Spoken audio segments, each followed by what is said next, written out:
Open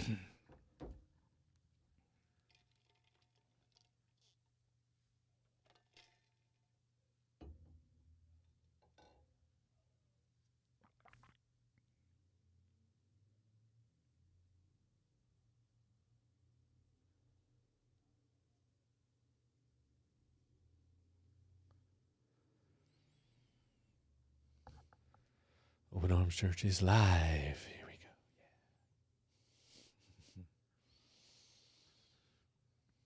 Is it lit or it's just live?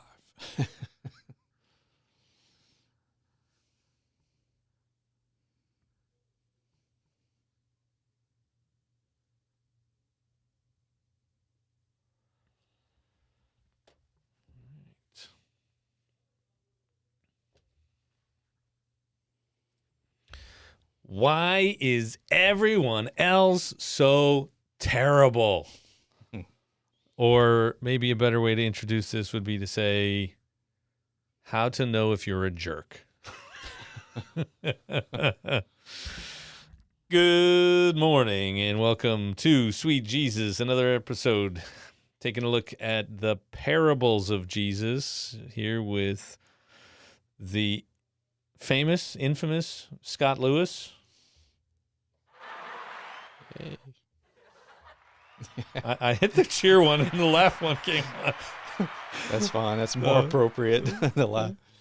Yeah, well, now it won't work. Okay, so much for fancy equipment.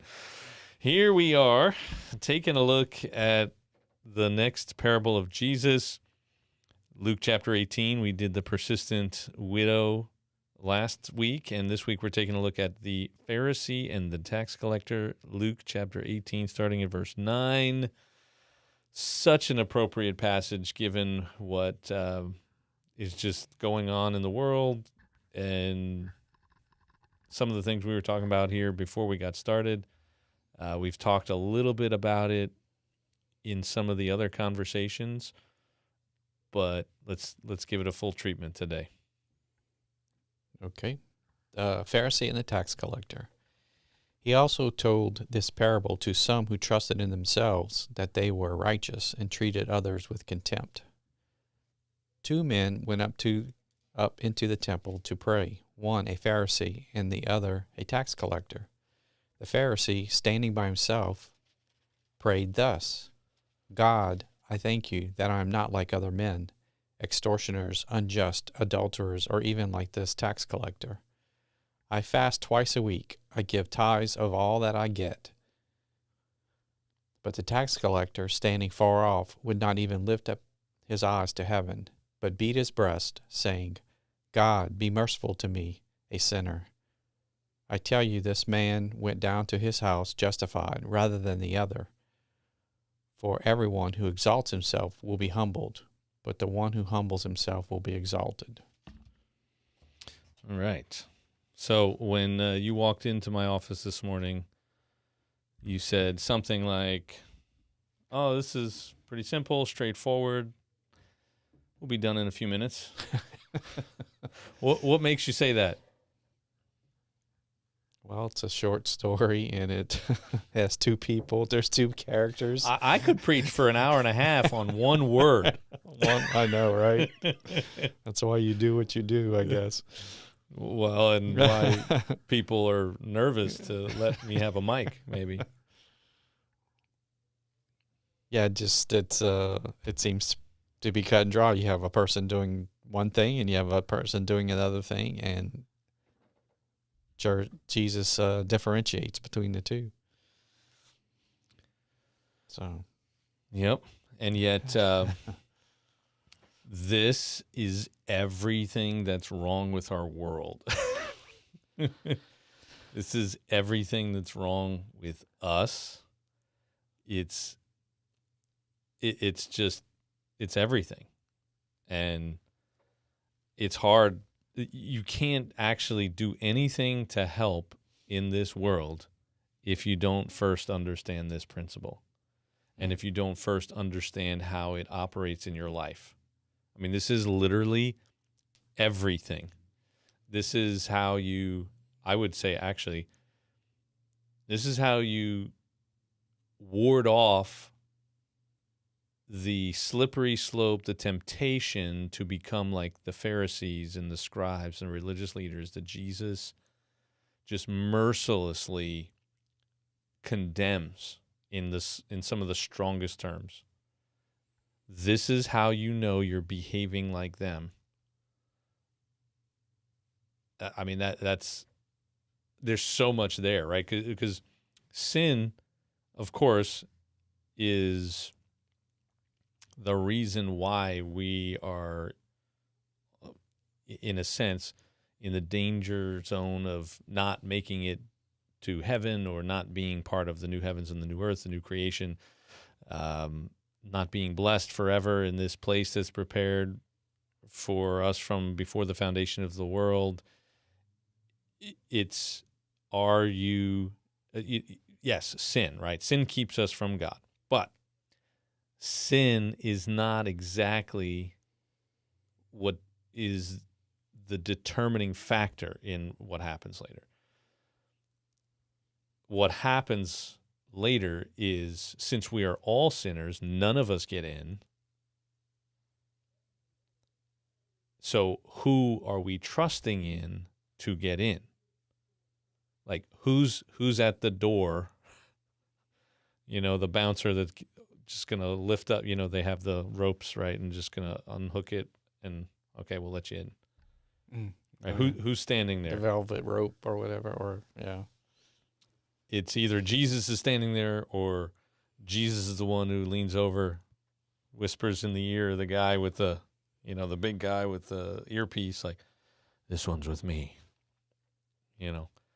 That is ultimately how you get in. Sin is not what keeps you out. Sin, yes, was a major, that was what created the whole mess of the world that we're in and everything. Well, it's what keeps you out, but it's not what gets you in, right? Well, no, because I'm still a sinner. So that's right. My point, is like, I'm still, and it's not like we're saying, hey, just keep sinning. That's not what I mean. It's just that if you're really honest with yourself, you'll know that you're never really not sinning, or you're still being sanctified. Let's not get derailed on that. So, no, where's it at? You're still a sinner. You're still gonna make mistakes. You're still gonna do all these things, and really, what the essence of sin is, or where it starts, is the first and greatest commandment: love the Lord your God with all your heart, soul, mind, and strength, and your neighbor as yourself. The second is like it. And I think what we see here is somebody who doesn't love the Lord their God with all their heart, soul, mind, and strength. They love them. Somebody who doesn't love the Lord their God with all their heart, soul, mind, and strength. They love themselves. And they definitely don't love the other guy, their neighbor as themselves. That's right. Because I don't want to be like him. You can dress yourself up all you want. You can beat your chest and, demonstrate all kinds of great stuff. But in the end, the one who exalts himself, that they're sinners. That's why. But if you're a, quote, good person, which we all know there are no good people, if you think you're a good person, you are much harder to reach, because you don't see just how terrible you are and how much you need a Savior, how much you have to trust in someone else other than yourself. And Jesus, he starts out this parable saying, this is the point. Luke gives the little introduction here. He also told this vision. You look down your nose at them. Who are you, peasant? You're what's wrong with the world. People like you. I won't say the hair thing. I thought about that, but that might just draw too much attention to our. So this is exactly what we've seen all week long since the Super Bowl.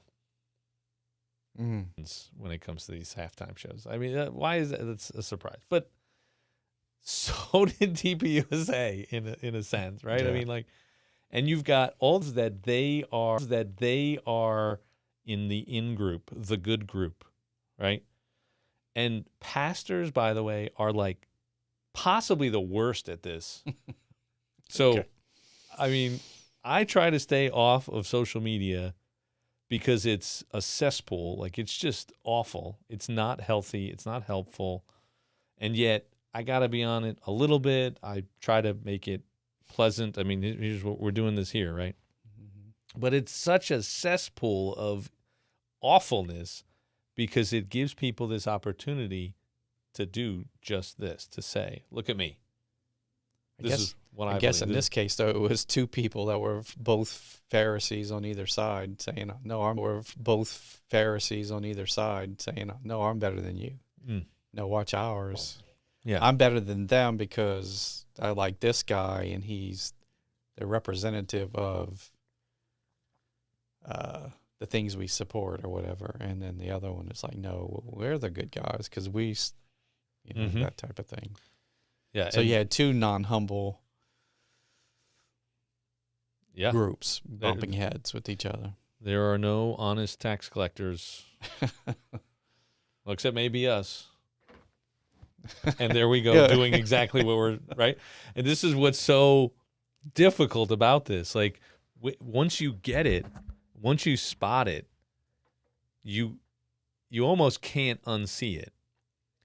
And it shouldn't paralyze you where you do nothing every time. Every time. Before you post something, before you share something, before you do anything on social media or anywhere else, you pull on that thread and you go, oh, I find my value in what people say about me or what this particular group of people believes about me.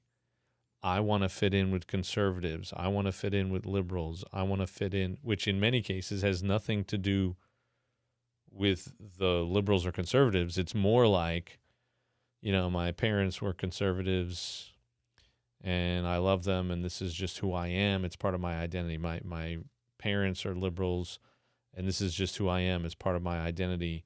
Or my parents are conservatives or liberals or whatever, and I hate their guts, and so they were so stupid and ignorant, and I want nothing to do with anything that they, right? So we're actually fighting about things, we're justifying ourselves and our existence and our worth by building off of this. Or that if we achieve great things, or if we can make I grew up in the 80s, the self-esteem 80s, which, oh, you're great, you're wonderful, you're going to do amazing things and wonderful things and big things. And it's like, really? Everybody can't do big things. There have to be normal people that just do your little things and the little things that matter in big ways. There have to be people sitting in the stands or buying the tickets. Buying the tickets, right? Sitting in the seats at the concert to listen to somebody who is a good musician. Yeah, we can't all do great things in that sense. We can all do great things, but in the biblical sense, I would say. Not in the sense of, so you got all these people, pastors included, who, I have to post about this for my people. Baloney. This is your own pride and ego. They don't care what you have to say. If they cared, they would have asked you. But nobody asked you. I don't know. And even if you do at this, and the more and more this is why the more and more I've just kind of drifted away from this and like, oh my God, They call it what? Rage bait. Rage bait, yeah. Yeah. Used to be trolling. Trolling, yeah. And now it's rage bait. They are both one and the same. I mean, maybe it's a way to get connected to people, but at the same time, I don't know anyone that's ever had like a helpful conversation over social media. Like it just, the person subconsciously that you don't even realize, it's not the same thing. Zoom is not the same. This is not the same. It would be better if we had a room full of people and we were talking with them. Right? That would be better. But here we are. This is the day and age we live in, so we got to kind of use it a little bit. But goodness gracious, people, get a grip. You are not amazing and wonderful and worthy of love and acceptance because you posted that thing about how terrible Bad Bunny is, or about how terrible Kid Rock is, or about how law enforcement needs to be supported and ICE needs to be supported, or about how ICE is doing terrible things or something like that, and we need to love our neighbor and all that. That is not what makes you a worthy person. You're not worthy, first of all. None of us are. The only worthy person is Jesus, and he's standing at the head of the line waiting for you to get your turn, and hey, this one's with me. And then they're going to open up St. Peter or whoever the heck it is.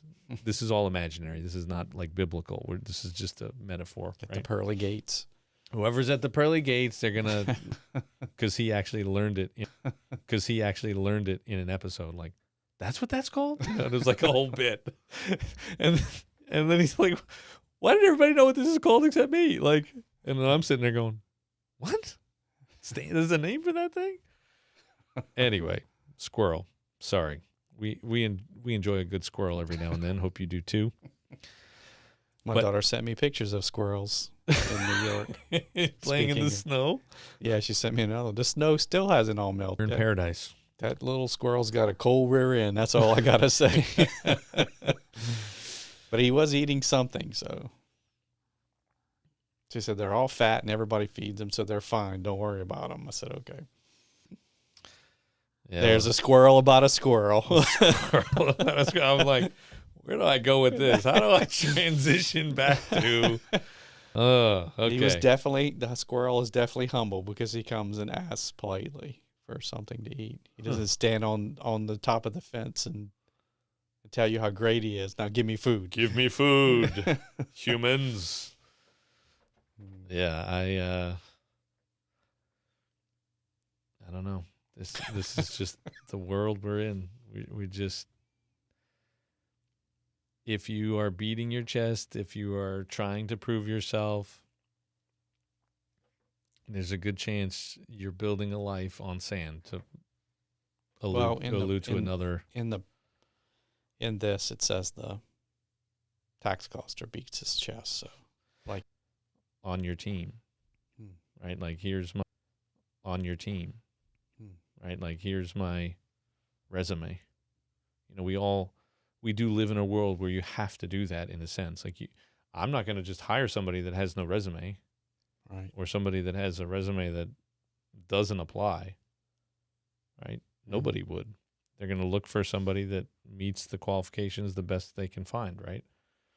So that is the world we live in, and you have to be okay with doing that in a way that it doesn't become what defines you, like the you that is more than your job, the you that is more than your athletic prowess, the you that is more than your bank account, the you that is more than what other people think about you, right? You have to have something else that you're building a life on, because all of those other realms are going to kick you to the curb, right? Mm-hmm. Especially like you think about the way politics has become such a approach it one way, and people who approach it another way, and they all justify it with Jesus.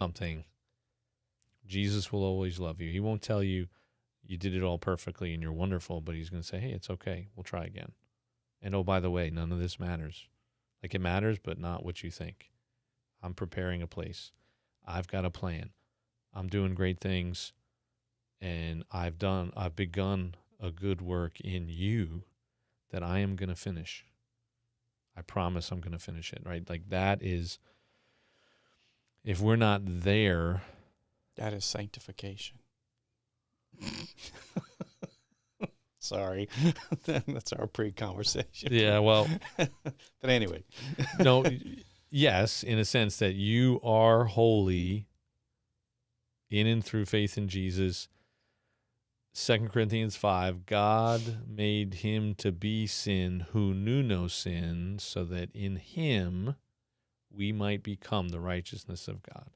So in Christ, we are the righteousness of God. We are also not yet. Like the seed has been planted and it's trying to overwhelm our flesh, but we still have our flesh. But the Christ in us, that's fully righteous. That's fully sanctified and whatever. And then we still have this part, I think it's Jeremiah talks about, no one is righteous. No, not one. All have sinned and fall short of the glory of God. And yet, the free gift of God is eternal life in Christ Jesus our Lord. He loves us. He loved us so much, we were for us. Right, so we were already loved, even though our resume was crap. Our resume was terrible. It's like, oh, here, Jesus, look. I'm an adulterer. I'm a murderer. I'm a thief. Liar. I'm covetous. Liar. I'm an idolater. I'm like a devil worshiper, basically, taking the Lord's name in vain and all that kind of stuff. Where there's a thing in there about dark arts and stuff. I don't honor the Sabbath and keep it holy. Would you like me to be part of your team? No. And yet he says, yes, just not you the way you are. You with Christ in you. Right? That's who I want. And I know that you can be something with Christ in you that you can't even imagine you can be. And you will be one day when you see him face to face. Until that day, stop acting like I fast twice a week. I give a tithe of all that I get. What does he say? God, I thank you that I am not like other men, extortioners, unjust, adulterers. Lift up his eyes to heaven, but beat his breast, saying, God, be merciful to me, a sinner. Right, here's this guy, emulation, except for the fact that his heart was rotten to the core. And he could have even been saying those without that superior church lady attitude, right? He could have been had like a sincereness about him when he said it, I guess. Well, and that's the reason what we talked about this once before. Why caring for the poor is actually such an important part of the Christian life. And not just caring for the poor, but caring for the difficult just in general. Because that's what it's like for God to deal with us. It's like, oh, well, man, they're so stubborn. We were talking about this, right? Like, I've said this is what you have to do. Why don't you just do it and stop making your life miserable? Like, you're making your problem worse, or you're creating the problem. And then you look at me for help, and I'm like, well, I told you, don't do that. And then you did it, and you wonder why your life is a mess. But that's exactly what God is saying to us. It's like, I told you not to do that. You did it anyway. So do you realize? Stop believing in yourself, to use the Bad Bunny, his little sermon. Oh, I didn't see it. So I don't believe know in yourself. I'm not saying you shouldn't. I was being superior, and I watched the other one. No, you watched the other one. Okay. Which turned out to be a little bit of a disappointment, but yeah. Well, again, it was all disappointing. Not because they didn't sing well and play music well. It's just the choice of songs was not. It's just not. Our hope is not in whether we can put on a great Super Bowl halftime show, right? Our trust should not be in that, or our trust should not be in which one did better, or which one, we're gonna, shout to the world. Actually, there's a Bible passage in 1 Corinthians. I believe it's chapter 4. Tim Keller's actually got a little book about this. It's called The Freedom of Self-Forgetfulness. It's like a tiny little sliver of a book. And it's built around essentially a sermon he gave on this passage. So he starts out in chapter 4, Paul the Apostle. This is how one should regard us, as servants of Christ and stewards of the mysteries of God. Ooh, look, we're stewards of the mysteries of God. That's true, but you can immediately turn it into, I'm a steward of the mysteries of God. What have you done today? Right? Moreover, it is required of stewards that they be found trustworthy. Right? So now he's adding this layer of accountability, the thing that should lead to self-examination, honest self-examination. Then verse 3, but with me it is a very small thing that I should be judged by you or by any human court. In fact, I do not even judge myself. For I am not aware of anything against myself, but I am not thereby acquitted. It is the Lord who judges me. Therefore do not pronounce judgment before the time. Therefore do not pronounce judgment before the time, before the Lord comes, who will bring to light the things now hidden in darkness. So what's going on here? Paul is saying, here I am. Look at who I am. I have this authority. We're stewards of the mysteries of God. But we must be found to be trustworthy. So there's accountability. So I'm not just saying I'm just amazing and there's nobody who can ever, examine me or ask me to sort of defend my actions or my role. But I don't care what you say. I don't care what any human says. I don't even judge myself. I don't even care what I think about myself. It's irrelevant. That's the whole self-esteem thing and believing in yourself. It doesn't matter because you know what? You can't always get there. You can't always be there. And sometimes if you look at your resume, you go things over and over again. Right? So no, don't believe in yourself. Don't believe in the opinions of others. Believe in Jesus. Trust in Jesus, who says, you are a priceless treasure to him. We did that parable where the man who found treasure in a field, sold all that he had, bought the field, the pearl of great price, just Good Friday.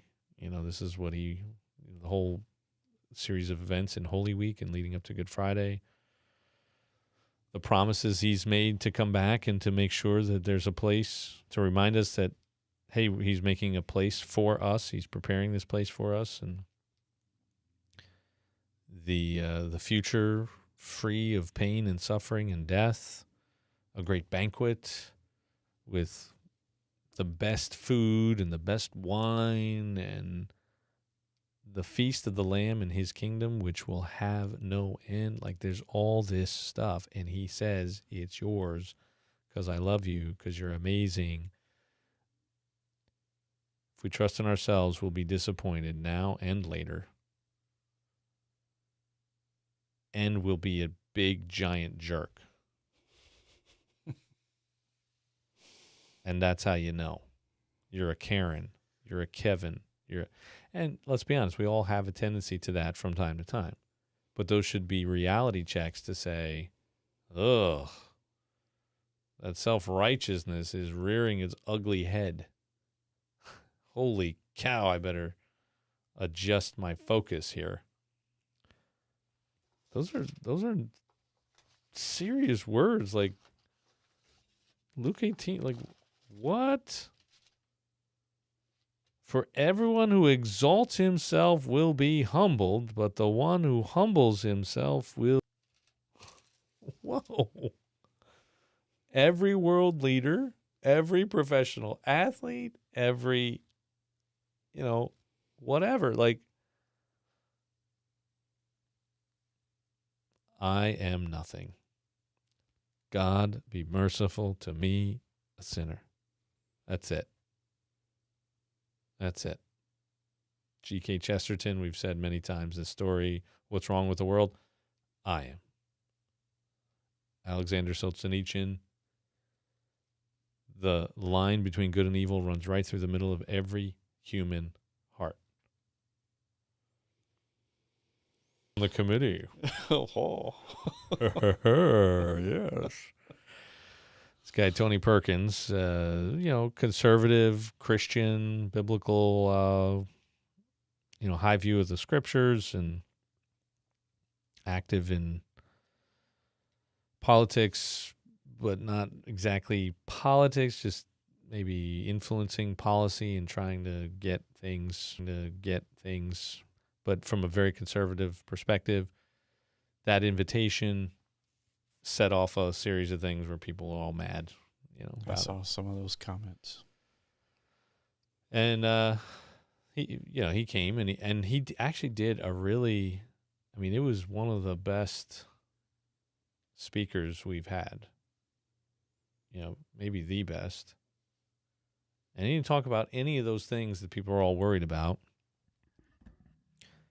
He talked about Abraham. He talked about Abraham and the Tower of Babel. So Genesis 11, because they were making a name for themselves. And then right after that, you get Abraham, the very end of 11, and then chapter 12, the introduction of this story, this man, and his life and what he's doing, which is building an altar, the God who called him out of the idolatry that he was steeped in through his father, and giving God the glory. Who am I? I'm not building a tower. I'm not an anybody. I'm a nobody. Let's worship the Lord. I'm in front of people, and you can't avoid being seen in a sense, right? You can't avoid being a focal point, particularly during a message or something like that, in a sense. And yet, I think it's incumbent upon us as preachers and teachers and pastors, but also all of us, to not be the ultimate object of people's attention. That somehow, in and through us, they should see Jesus. Not because we're necessarily talking about Jesus all the time, although we should talk about Jesus, but that we're not so busy trying to get them to pay attention to us. Right. And it's a hard thing because I started to realize this relatively early on in ministry.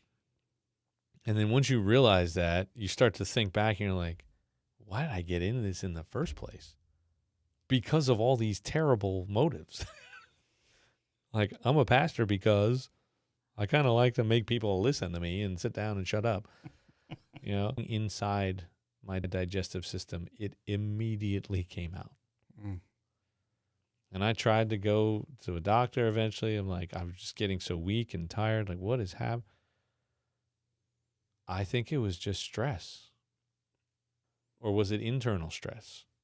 A lot of times I would say most of our stress in general is actually self-inflicted stress, in the sense that we just haven't figured out that we have these false gods, that we are not really trusting in Jesus like this parable is introduced. We're trusting in ourselves. Yes, contempt for others is a clear indicator, but also serious stress, serious anger and bitterness, fury even. And so I finally one day, it kind of culminated in a big mess with people just being awful and, realization about how bad church people are, or they can be at least. No better than anybody else. Why do you call me good? No one is good except God alone. And I walked into my office one day. I just remember like walking in, I closed the door behind me. I'm getting ready to kind of walk behind my desk. I stopped for some reason. Getting ready to kind of walk behind my desk. I stopped for some reason. I don't remember exactly why, but it's what I say is like the holy 2x4, just boom, knocked me upside my head. Like just what? And I'm thinking immediately about like Jerusalem in 70 AD. You know, Jesus, when all this end times talk at the end of the Gospels, everybody is always quick to talk about how it's the end, when most of it, the vast majority of it, is actually about events that have already taken place in history. It doesn't mean they don't also foreshadow the future, but he says, get out. Get out of Jerusalem. You know, get out of here, because you can't. Woe to you who are, nursing infants at that time, because you got to carry extra baggage with you. You got to carry these kids, and So yeah, who are you to stop me? And then also along with that, you think this is all about you? Like, this is how you know it was really all about you. You think that you need to be this guy with a healthy and successful and vibrant church. Get over yourself. Instant. Wow. I mean, I felt better in that instant, but it was also you don't care about being a good parent.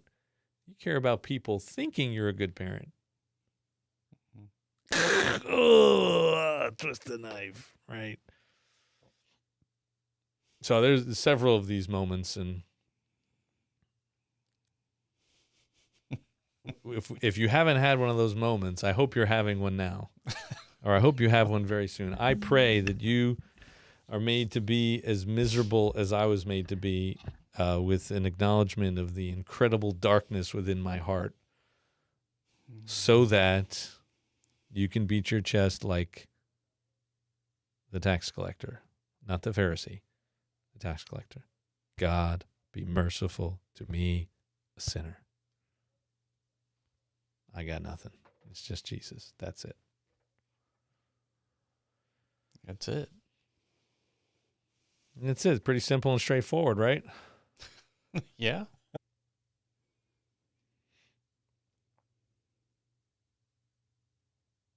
All right. Have we exhausted it for the day? We could start saying random things and do some squirrel hunting or Oh, whatever you want to do. Could. But like, if you really want to sort through this parable, and not so much the parable as much as the implications of the parable and the things we talked about the ways trusting in things that aren't Jesus, you start doing this. You start trying to live a life on mission, and you will immediately find that you don't trust Jesus. You trust yourself, right? Like, you trust Jesus, yes, but you're kind of like, well, I trust you here. I really don't want you touching any of these things because I've kind of done a pretty good job. Which, I mean, think of how bold and arrogant that sounds. But you start trying to live a life on mission. You start trying to interact with people that don't know Jesus or are hostile to Jesus or want nothing to do with Jesus or just apathetic. You start to see in yourself. You start to go, oh my goodness, like, why would they listen to me? Look at me. Right? And then you go about that work, and all of a sudden God reveals things to you as you go about that, like, oh my goodness. Whew. You have to start thinking about how you express your faith. And you can look back and maybe see some of the moments that I talked about already about myself, my own experience, my own testimony. Or you go, wait a second, I look the same. Well, Jesus, so I tried hard, and we are all resistant to this. So how do we do what the Bible is very clear we should do, and we know we should do? Like, how do we put this into practice? That's what the book is about. So check it out. Check it out. And at the end of the book, there's point you to a link. You can go actually to the openarmsslidell.org website, and you can fill out a form that says, hey, I want help doing this. And either Bruce or I will reach out to you. We'll get an email. We'll get contacted that you filled it out. Did you want to do this? And we'll help that you filled it out. Did you want to do this? And we'll help you. I mean, Bruce is retired, and this is his life. This is what he wanted to do. This is what he felt God called him to do in his retirement years. And he would just love the opportunity to have conversations about this and walk with you through it. So, and certainly, and me too. So he's retired, so he's got a little more time, but you know what they say about retirement. Like, I didn't know how I had enough time to work before, you know. I'm retired now, and I've got less time than I had before. So, all right, y'all, taste and see that the Lord is good. Ice cream is sweet. Tea, Earl Grey tea with honey is sweet. But Jesus is sweeter. Like, share, subscribe, all the things, and we will catch you later.